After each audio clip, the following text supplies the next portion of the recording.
결국 이번에도 우리가 먼저 치우기로 했습니다. 북한을 상대로 한 우리 심리전의 핵심 수단인 바로 대북 확성기 이야기입니다.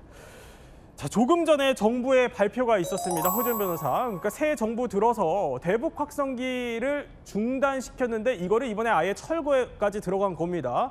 자, 그런데 그래픽을 보면요.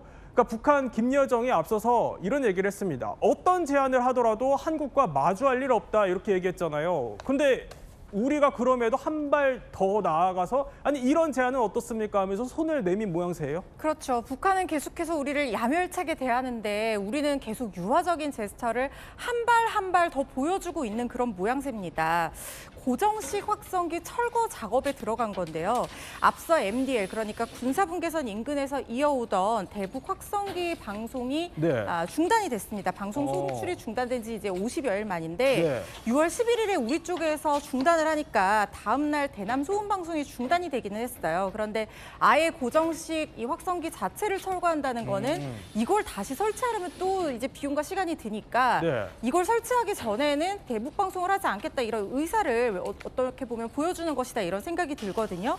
지금 우리 군 당국에서는 군 대비 태세에 큰 지장이 없는 범위 내에서 실질적인 긴장 완화 조치를 시행하고 있는 것이다 이렇게 네. 입장을 밝혔습니다. 지금 우리 국방부가 철거하는 모습을 이렇게 직접 촬영해서 공개까지 했습니다.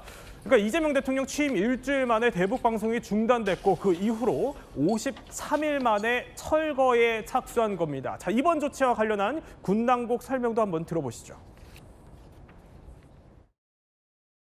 우리 군은 오늘부터 대북 확성기 철거를 시작하였습니다.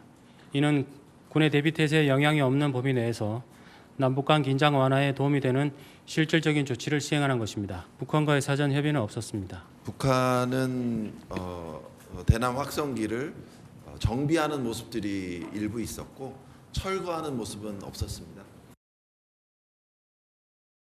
아니 그런데 이남희 기자, 김여정이 앞서서 대북 방송 중단에 대해서는 이렇게 하지 말았어야 할 일을 되돌린 것일 뿐이다. 그러니까 이거 그냥 원점으로 되돌린 거고 크게 평가하지는 않았거든요.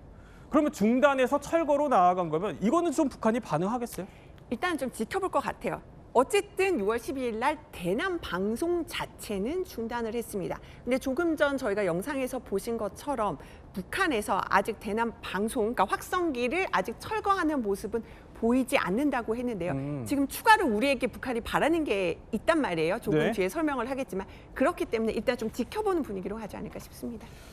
근데 대북 확성기의 역사를 보면요. 이렇습니다. 최진봉 교수님. 네. 그러니까 문재인 정부 시절에는 판문점 선언을 따라서 이걸 없앴다가 근데 윤석열 정부 들어서는 오물풍선이 이렇게 날라오니까 이걸 맞불 카드로 다시 설치를 했고요. 근데 이번 정부 들어서 또 다시 철거를 하는 겁니다. 그러니까 없앴다가 생겼다가 하는 건데 그만큼 우리로서는 그러니까 이 대북 확성기라는 게 북한 김정은을 대화로 끌어내거나 아니면 반대로 압박할 수 있는 그만큼 강력한 카드라는 뜻인 것 같아요. 그렇죠. 북한 입장에서도 북한 이 대북 확성기가 상당히 아픈 부분이에요. 자기들 입장에서도. 그래서 민감하게 반응하는 것도 맞고요.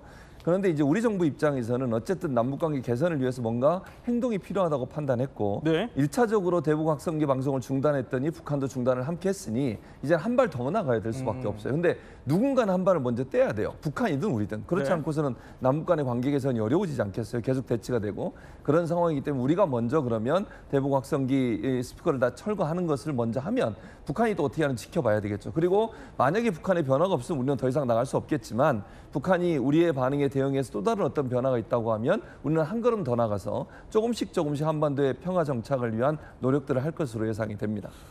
아니 조원모 박사님, 이 대북 확성기를 듣고 귀순하는 주민들도 꽤 많다고는 들었거든요. 그러면 이번 철거가 어쨌든 북한의 김정은 마음을 좀 움직일 수 있다 이렇게 보세요? 김정은이 개인적으로 되게 좋아하겠죠. 왜냐하면 심리전 방송이 네. 북한이 제일 싫어하는 거예요. 그러면 남북 대화 군사 대회 때도 제일 먼저 요구하는 게 심리전 방송, 확성기 방송이거든요. 그러니까 심지어 북한 주민들이 단파 라디오 네. 방송기를 자체 제작을 해서 그걸 만들어서 방송을 듣고 그걸 가지고 탈북한 사람도 있어요. 그리고 야간 같은 경우에는 네. 한 10km까지는 또렷하게 방송이 들리거든요. 개성부터 시작해서. 거기다 북한 군인들은 10년 근무하는 동안 휴가가 없어요, 사실상. 면회도 없습니다. 그러니까 남쪽에서는 방송 같은 게 아주 유일한 이 위락거리가 될 수도 있고 외부 소식을 듣는 채널이 되거든요. 네. 그러니까 우리가 생각하는 것보다 상상 이상의 효과가 있다. 이렇게 볼 수 있죠. 그럼 이게 철거까지 한 거면은 김정은이 이게 대화 테이블로 나올 만큼의 유인책이 될 수 있다 이렇게 보시는 거예요? 우리는 굉장히 양보한 거예요, 사실은. 그러니까 남북 관계는 상당한 영향이 있을 수 있다. 그러나 이제 문제는 뭐냐? 말씀하신 것처럼 북한이 이미 두 나라 관계를 선언했기 때문에 그러니까 김 회장이 그랬거든요. 여기에 대해서 성의 있는 노력이다 이렇게 얘기했지만 그러나 나오지는 않겠다 이렇게 말했거든요. 네.